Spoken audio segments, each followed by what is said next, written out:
దీని ప్రైస్ వచ్చేసి 4 to 5 lakhsలో ఉండొచ్చు. 2014 వెహికల్ 4 to 5 lakhsలో రావచ్చు. నెక్స్ట్ వెహికల్ వచ్చేసి lot number 71 2013 Tata safari. 2013 vehicle ఇది. 2013 టాటా సఫారీ. లైఫ్ ట్యాక్స్ ఉంది. ఫ్యూయల్ టైప్ వచ్చేసి డీజిల్. ఆర్టీ వచ్చేసి Hyderabad west. Meter reading mention చేయలేదు. కండిషన్ వచ్చేసి యావరేజ్ ఉంది. ఫ్యూయల్ టైప్ వచ్చేసి డీజిల్. దీని టైర్లు మాత్రం మస్తున్నాయి. కండిషన్ బాగుందంట వెహికల్. నేను ఒకతను అడిగిన, అంటే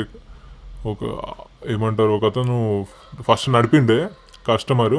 సో కండిషన్ బాగుంది, కానీ కార్ మాత్రము ఇంటీరియర్ అంత బాగాలేదు. సో అందుకే నాకు అంత నచ్చలే అని చెప్పేసి మళ్ళీ తీసుకోలేదు అతను.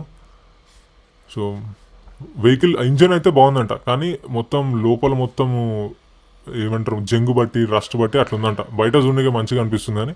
సో అందుకే నేను చెప్పేది వెహికల్ చెక్ చేసి తీసుకోండి అని చెప్పేది.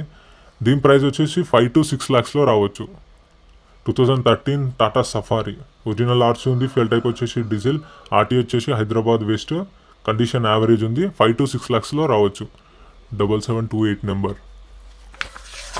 నెక్స్ట్ వెహికల్ వచ్చేసి Innova. 2000 lot number 73 Innova. 2014 model ఇది. 2014 మోడల్. ఫ్యూయల్ టైప్ వచ్చేసి డీజిల్. ట్యాక్స్ ఎక్స్పైర్ అయిపోయింది. సో మ్యాక్సిమం ఏ వెహికల్ కానీ నేను మెన్షన్ చేయట్లేదు, ఎందుకంటే ప్రతి వెహికల్కి ఇక్కడ ట్యాక్స్ ఉండదు. మన బయట వెహికల్స్ కొన్న సెకండ్ హ్యాండ్ వెహికల్స్ ట్యాక్స్ అంటే ఇన్సూరెన్స్ ఇవ్వరు. సో ఇక్కడ కూడా ఇన్సూరెన్స్ ఉండదు, మనం చేయించుకోవాలి. సో ఇది వచ్చేసి ట్యాక్సీ ప్లేట్ 2.5G వర్షన్ ఇది.